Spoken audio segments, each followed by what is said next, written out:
Hey guys, this is Dan with Gears and Gadgets. Thanks for tuning in. So I'm back here in the studio, and it's been about just over 2 months since I put out a video on the whole Harley-Davidson CEO shakeup and really what's going on at the motor company. And ultimately, I haven't really been doing a lot of videos on it because there's not a lot of flashy things to talk about, but I thought it was worth doing a video on just an update on some of the things that have happened really over the last couple months, because a lot really has happened, and it's really kind of lost in the mix of the rest of the news, which right now is overrun with pandemic and social unrest and a lot of other things that are going on. And I just wanted to go through and talk about some Harley-Davidson news that you may have just missed completely and just kind of reiterate where things are now.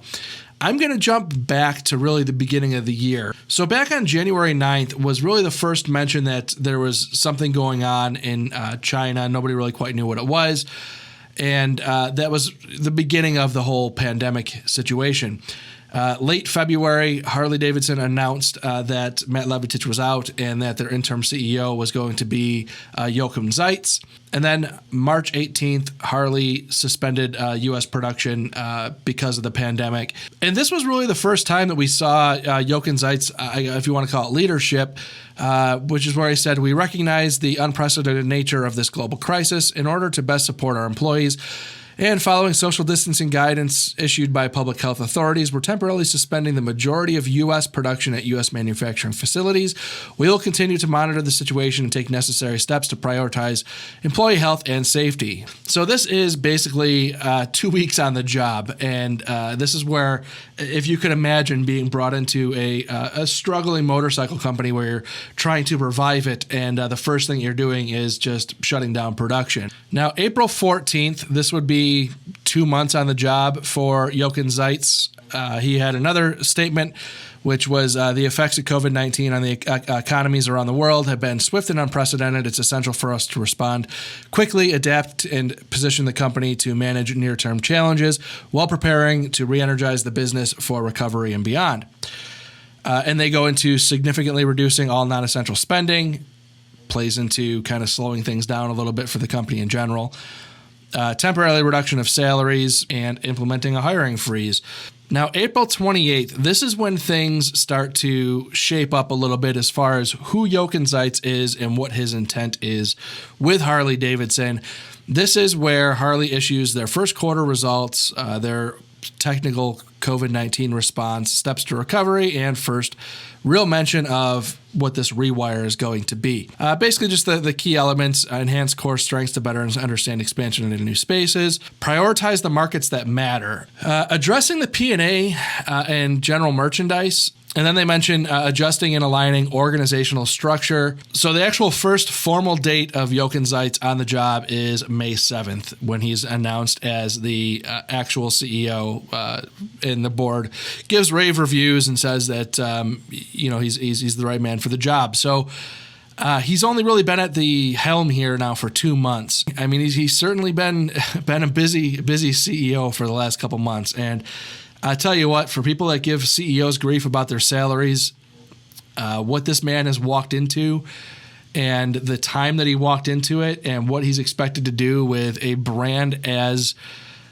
important to American corporate history as Harley-Davidson. I mean, it's one of the oldest names we have out there. So not an easy task, and I certainly don't envy him. So within a couple weeks of that, Jochen Zeitz reiterates this Rewire and what the playbook is for the future. And he says, "As a result of my observations and assessment, I've concluded that we need to take significant actions and rewire the company now in terms of priorities, execution, operating model, and strategy to drive sustained profit and long-term growth.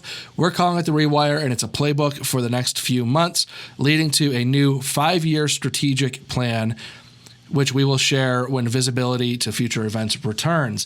So this is just really formalizing that Rewire and basically saying we're redoing everything.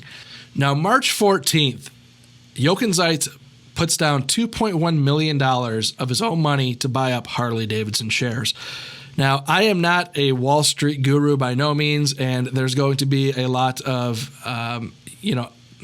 acting Wall Street gurus in the comments down below that are going to try to say that there's some sort of sinister plan behind of that. I've already seen it in the comments. I think it's nonsense. Anybody who's willing to invest in themselves is far more convincing to me as somebody who believes in their vision. Now, May 17th, Fortnite released the How Harley-Davidson Killed Itself video, which went absolutely nuts on YouTube. He got, as of the recording this video, 2.1 million views on that video. So Fortnite, I just wanted to throw that into the timeline. Crushed it on that video. If you want to know more about the history of Harley-Davidson and why they're in the position they're in, that video pretty much sums it up to a production level that I personally, currently, right now, do not have to produce videos like that. So Fortnite killed it with that video.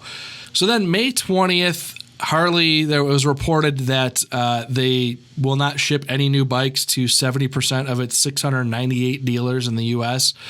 Through the end of the year. So, and then the same day, Wall Street Journal reports that Harley plans for fewer models, simpler factories, and a retooling after the whole pandemic. May 28th, that's when the U.S. surpassed 100,000 deaths. So it's important to keep this in perspective, where we're at here and what they're doing through these times. The fact that they're doing anything is impressive. Now, June 18th, Harley was dropped from the S&P 500. That was big news when it happened. It's significant, but at the end of the day, it's just kind of part of the process that they're in right now. They are kind of, you're going to see more bad news on the way to good news, and it is kind of what it is. Now, June 25th, Harley-Davidson announced a cutting of 140 jobs from two factories, one in Pennsylvania, one in Milwaukee.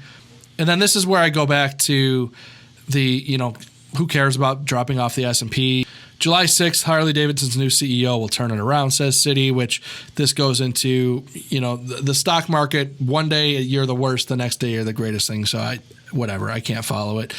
Now, July 9th, Harley-Davidson announces Rewire progress, new operating model and leaner organization to drive focus and efficiency. This is just a quick update. Now, the company plans to share the summary of the Rewire, including additional costs and expected savings, when releases its Q2 results. John Olin, CFO, is out. The streamlined structure requires approximately 700 fewer positions across the company globally.